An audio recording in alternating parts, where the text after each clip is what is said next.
Bismillahirrahmanirrahim. Alhamdulillahirabbil alamin. Alhamdulillahilladzi hadana lihada wa ma kunna linahtadiya laula an hadanallah. Asyhadu an la ilaha illallah wahdahu la syarikalah wa asyhadu anna Muhammadan abduhu wa rasuluhu la nabiyya ba'dah. Allahumma salli wa sallim wa barik ala sayyidina wa habibina wa azimina Muhammad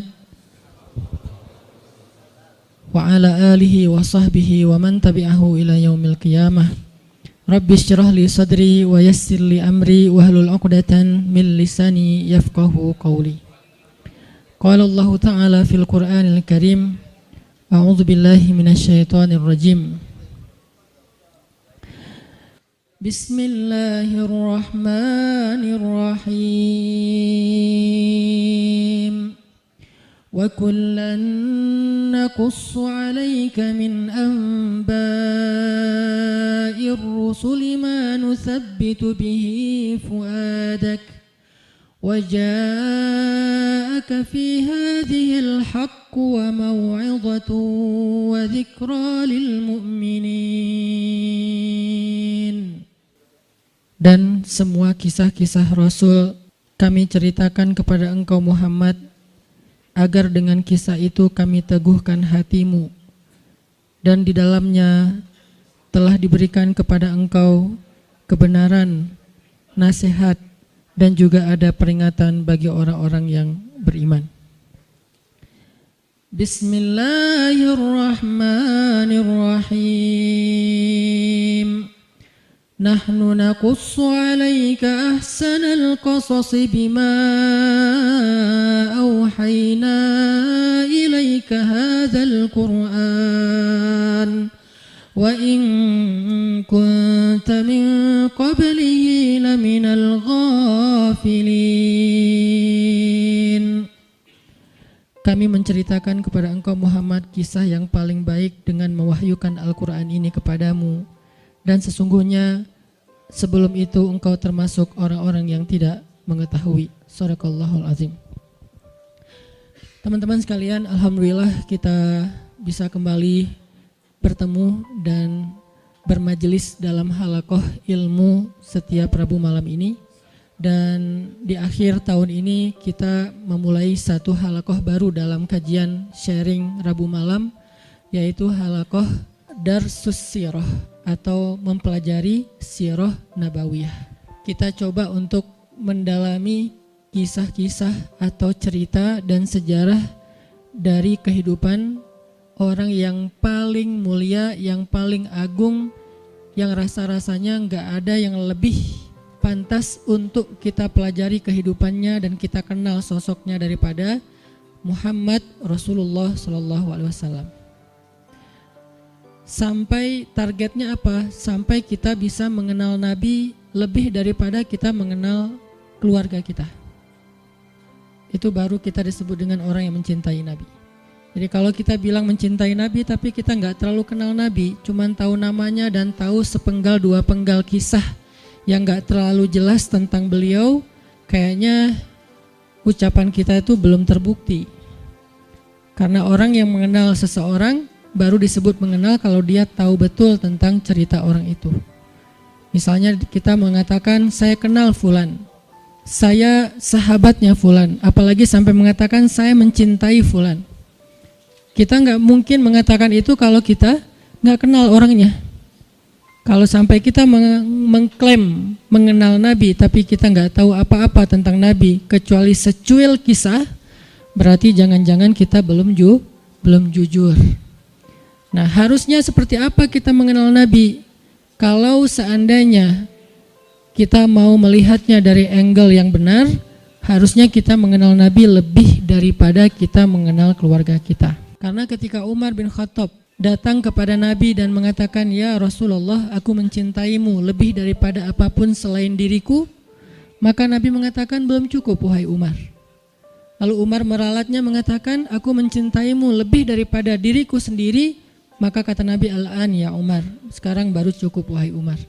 Salah satu pelajaran dalam adegan itu adalah harusnya kita mengenal Nabi bahkan lebih daripada diri kita sendiri.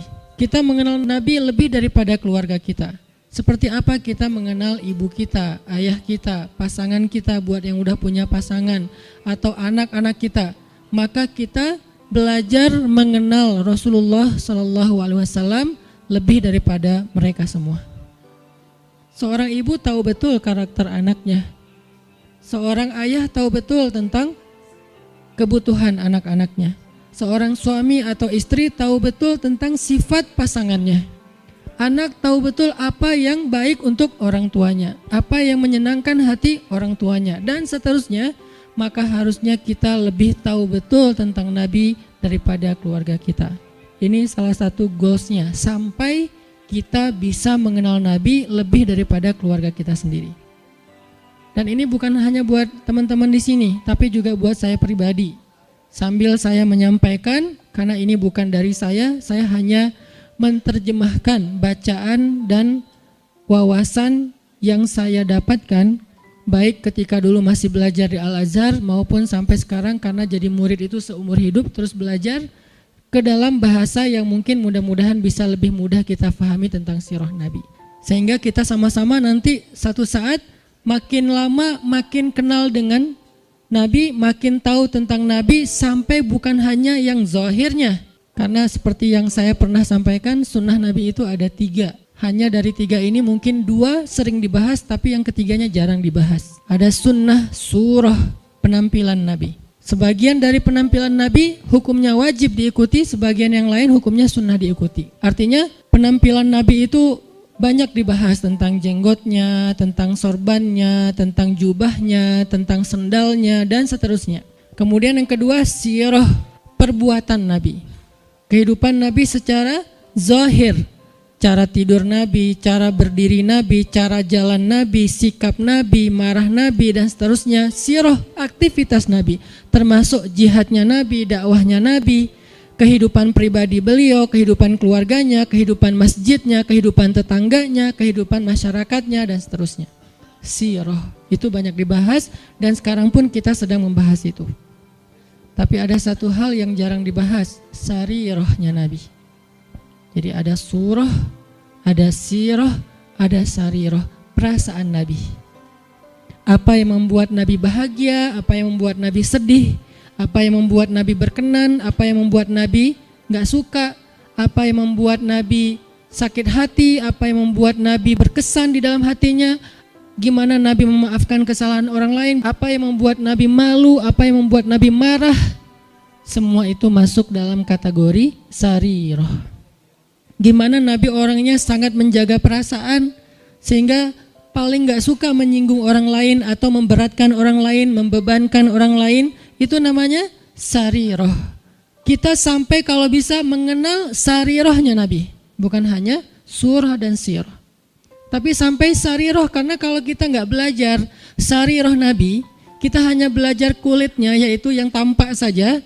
Jangan-jangan semakin kita mengetahui sunnah Nabi, semakin kita jadi bikin orang gak nyaman. Semakin galak, semakin eksklusif, bahkan jangan-jangan gak sengaja kita semakin merasa paling benar. Padahal Nabi SAW sendiri dengan sarirah beliau adalah orang yang paling menyenangkan. Gimana Nabi jadi orang yang paling menyenangkan? Itu sarirah, bukan sirah, bukan surah. Nabi menyenangkan bukan hanya karena beliau ganteng, itu udah pastilah. Tapi banyak orang ganteng tapi nyebelin ya. Ada orang, yanya kenceng di belakang. Ada cewek makin cantik, makin bikin kita kayak gak nyaman gitu. Kenapa gak nyaman? Karena mungkin kecantikan dia itu jadi fitnah, kecantikan itu bikin dia jadi jutek atau apa. Ada orang secara fisiknya hampir bisa dibilang sempurna, dia fisiknya keren, tapi karena sarirahnya, mentalnya, perasaannya itu enggak humble sama orang lain, akhirnya kita juga enggak nyaman bareng dia. Makanya ada orang memilih pasangan walaupun yang tampak duluan itu fisik, tetapi kadang-kadang ada orang yang kayaknya pasangannya biasa banget, tapi dia kayak happy banget sama orang itu. Kenapa? Karena cocok secara karakter. Nah, artinya mungkin kita wawasan tentang Nabi itu bagus, surahnya kita mencontohkan Nabi itu hampir sempurna, karena nggak ada yang sesempurna Nabi pastinya. Cuman kok nggak bisa bikin orang nyaman? Jangan-jangan kita tahu banget surah, belajar banyak sirah, tapi hampir kurang aware tentang sarirahnya Nabi, perasaan Nabi. Ada hadis, ketika Nabi menyampaikan hadis itu nyaman didengar. Ketika kita yang ngomongin hadis yang sama, kok jadi bikin orang nggak suka, jadi bikin orang sedih gitu. Jangan-jangan bukan teks hadisnya. Hadisnya sahih, bahkan mutawatir, Bukhari, Muslim. Tapi hadis yang sahih itu ketika Nabi yang menyampaikan, orang nyaman. Ketika kita yang menyampaikan, orang malah sedih. Berarti ada sarirah yang kelewat, yang miss, yang kita nggak mem-packaging, membungkus teks tadi ketika kita menyampaikan kepada orang lain. Nah, kita pengen belajar kehidupan Nabi itu bukan hanya yang tampak, tetapi kita pengen mendalami dari sisi-sisi sarirahnya. Nanti yang akan teman-teman dengarkan dari kajian sirah ini, mungkin hal-hal yang teman-teman udah pernah dengar dari yang lain. Karena kajian sirah itu banyak ustadz-ustadz yang menyampaikan. Apalagi kalau teman-teman ngerti bahasa Arab, buka di YouTube dicarinya pakai bahasa Arab, itu akan lebih dahsyat lagi. Cuman kenapa kok tetap perlu mendengar? Mungkin kalau pelajarannya sama, refresh, recharging iman. Kalau enggak, maka pasti ada angle yang berbeda. Objeknya sama, kejadiannya sama, peristiwanya sama, tapi ibrahnya berbeda. Kenapa ibrahnya berbeda? Karena interpretasi dan sudut pandang berbeda. Kok bisa kayak gitu? Karena semua tentang Nabi itu adalah mutiara. Dilihat dari mana aja bercahaya. Ada yang cahayanya dari sebelah sini. Wah, saya lihat dari sini ada ibrah, pelajaran penting, petunjuk hidup. Kata yang lain, dari sebelah sini juga ada petunjuk, banyak. Jadi nggak bisa kita hanya menyimpulkan kehidupan Nabi dari satu sudut pandang, saking sempurnanya kehidupan beliau. Nggak ada syubhatnya. Kalau ada yang nggak kita ngerti, bukan syubhat. Syubhat itu apa? Hal-hal yang meragukan, yang nggak penting, yang sia-sia itu nggak ada dalam kehidupan beliau. Dari sejak beliau dalam kandungan, bukan hanya dari sejak dapat wahyu, dari sejak dalam kandungan itu udah jadi ibrah, pelajaran yang luar biasa tentang sosok beliau. Makanya saya pikir udah waktunya kita untuk nambah menu dalam kajian Rabu malam kita yang udah berjalan lebih dari 5 tahun. Sebetulnya kajian Rabu malam ini udah berjalan lebih dari 10 tahun teman-teman. Karena sebelum ada Pemuda Hijrah, Rabu malam udah ada kajian saya di Masjid Al-Latif. Cuman dulu kajiannya yang hadir paling 15 orang, 20 orang. Kalau Persib lagi main libur ya. Alhamdulillah kemudian dengan adanya Pemuda Hijrah kita kerja dakwah bareng-bareng jadi rame, kemudian jadi berkembang.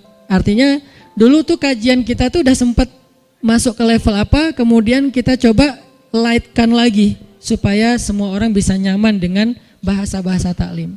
Dulu udah agak bold tuh, makanya saya bilang dulu kajian kita tuh membahas tentang rijal, para tokoh-tokoh kesatria Islam. Saya pernah bahas Ikrimah anaknya Abu Jahal, seberapa kerennya Ikrimah.